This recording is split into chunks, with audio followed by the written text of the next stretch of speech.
Yesterday, the world's fastest man, Noah Lyles, raced against one of the biggest streamers on social media, Ishowspeed. As many people expected, the 2024 100-meter Olympic champion, Noah Lyles, managed to take home the win in this thrilling 50-meter dash, earning a nice payday of $100,000 in this exhibition hosted by none other than Mr. Beast, who was on hand with the starting gun. It's fair to say that Ishowspeed surprised a lot of folks with his shorter sprinting ability, as he actually got a quick step or two ahead of Noah right from the start. However, with his trademark finishing speed that we've all come to admire, Noah ultimately crossed the finish line first. Now, I've gone back and rewatched this 50-meter dash several times, and I've clocked a finishing time of about 5.90 seconds. That's pretty impressive, given the unique circumstances of this exhibition.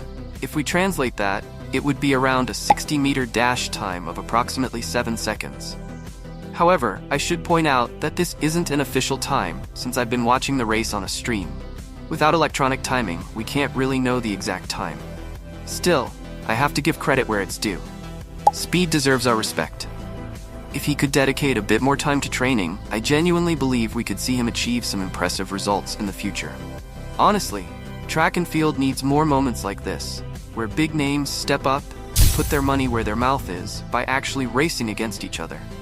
Even though Lyles won this race, you'd think from some online publications that it was much closer than it really was. In fact, many articles make it sound so tight that you'd think it was a nail-biter, even more so than the Olympic final, which was one of the closest finishes in Olympic history, where Lyles barely took victory by less than 1/100th of a second. There are so many articles out there right now that spin this race to make it seem too close to call.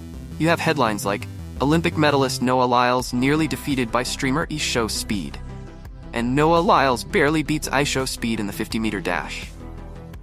But the article that really left me scratching my head was titled, Track and Field Community Humiliated as Tyreek Hill Forced Noah Lyles to Face Uncomfortable Truth After a Ishowspeed Race. Wow, there is definitely a lot to unpack here. Now, I don't know about you, do not feel humiliated by this race at all. Maybe I'm just speaking for myself, and you're welcome to share your thoughts in the comment section down below, but I thought this race was pretty cool, and I don't see any reason for humiliation after this 50. Yes, I think Noah could have run a little faster, and it would have been a fantastic opportunity for the track world to showcase their speed abilities to a broader audience. However, when we look closer at what actually happened in this race, it gives you a real sense of how fast track athletes truly are and why this race unfolded the way it did. First, let's talk about the start. Right from the gun, Speed had a fantastic reaction time, and if you know anything about sprinting, you understand how crucial a good start can be. It can really make or break your race. It's also worth noting that there were no starting blocks used in this exhibition, which I think could have added a bit more legitimacy to the race compared to what we see in official track events. Regardless, after about 10 to 15 meters, we witnessed Noah do what he does best, transitioning into some insane top speed. You might have missed this part, but from around 20 to 30 meters, just before Noah gets even with the camera, he really accelerated like a rocket. Honestly, that moment was the perfect chance for him to put forth a strong effort, keep accelerating, and easily leave Speed in the dust. I'm not saying he needed to go all out, but a solid push here would have undoubtedly put him well ahead.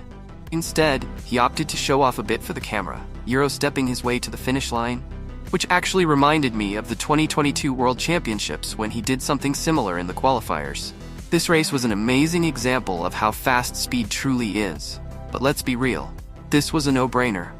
Noah won this race with minimal effort, and the more you watch his initial acceleration, the more it becomes clear he didn't have to dig deep or push himself too hard. Now, in the aftermath of this race, aside from the articles, we saw Tyreek Hill step into the conversation. He retweeted a video of the race, essentially mocking the situation and claiming that Noah wouldn't beat him if they ever clashed. And just to be clear, I know Tyreek is just trolling for views. I've seen many people do it, and Tyreek is certainly one of the biggest offenders. But here's the thing. Tyreek still hasn't laced up and raced against anyone. In fact, he didn't even race Ishowspeed, which gives you a pretty clear idea of where his mindset is at.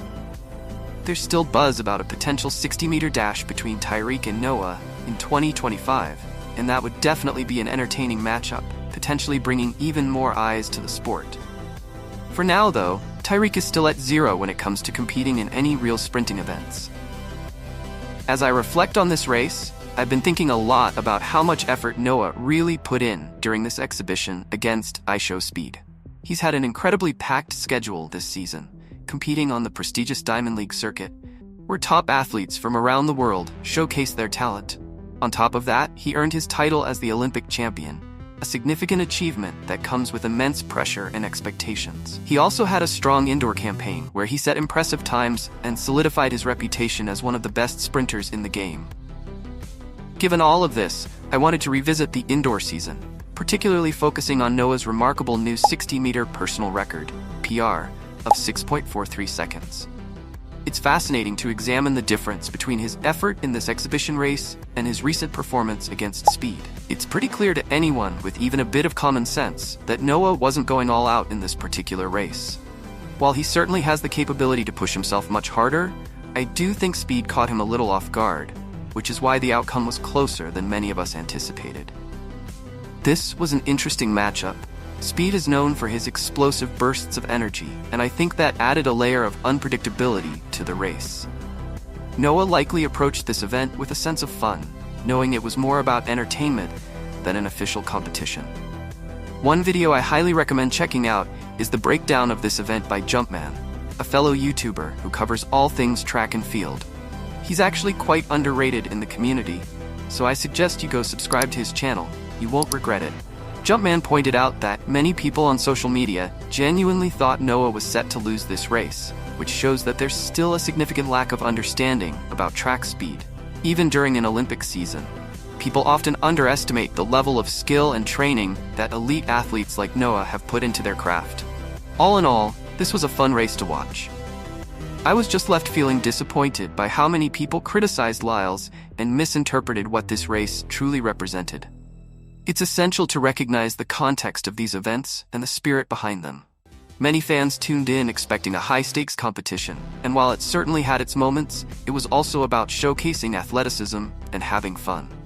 Moreover, let's quickly touch on the fact that Mr. Beast was there. I feel like a lot of people have overlooked the significance of the biggest channel on YouTube making an appearance on the exact track where Noah trains. This collaboration highlights how sports can bridge the gap between different forms of entertainment and attract a diverse audience. To me, this signifies one thing. Noah is likely going to be featured in a Mr. Beast video, which has been confirmed by several sources. Mr. Beast is known for his massive reach and ability to draw in viewers from all walks of life, and having Noah involved could potentially bring even more fans and viewers to the world of track and field. This is an exciting prospect for the sport, as it means that track and field can gain visibility in spaces where it typically wouldn't reach. Now, I'd love to hear your thoughts about this entire situation in the comments. What do you think about Noah's race against speed? How much effort do you believe he was really putting in? What are your thoughts on Tyreek Hill's retweet? And what do you think it means for the overall narrative surrounding this race? It's interesting to consider how social media influences public perception and how quickly opinions can form around these events. What are your overall thoughts on everything happening right now, and where do you think we go from here? Do you believe Noah should race more YouTubers to help grow the sport's visibility? The fusion of traditional sports with digital influencers could be a game changer for track and field, opening up new avenues for fan engagement. Do you think Tyreek needs to step up and face speed? There's definitely a buzz surrounding the idea of Tyreek Hill racing, and fans are eager to see how he would fare against both Noah and speed. What do you think should happen next to elevate these events and attract more attention? It's crucial for sports like track and field to find innovative ways to engage fans and keep them excited about the competition. I genuinely feel like a race between Speed and Tyreek would be quite exciting, and I would love to see how that all plays out. The combination of personalities and athleticism could create a spectacle that draws in viewers from both the sports and entertainment realms. Anyways, thanks for watching, everyone. I really appreciate your support. If you liked this video, please give it a thumbs up and subscribe to the channel for more content. And as always, I'll see you in the next one.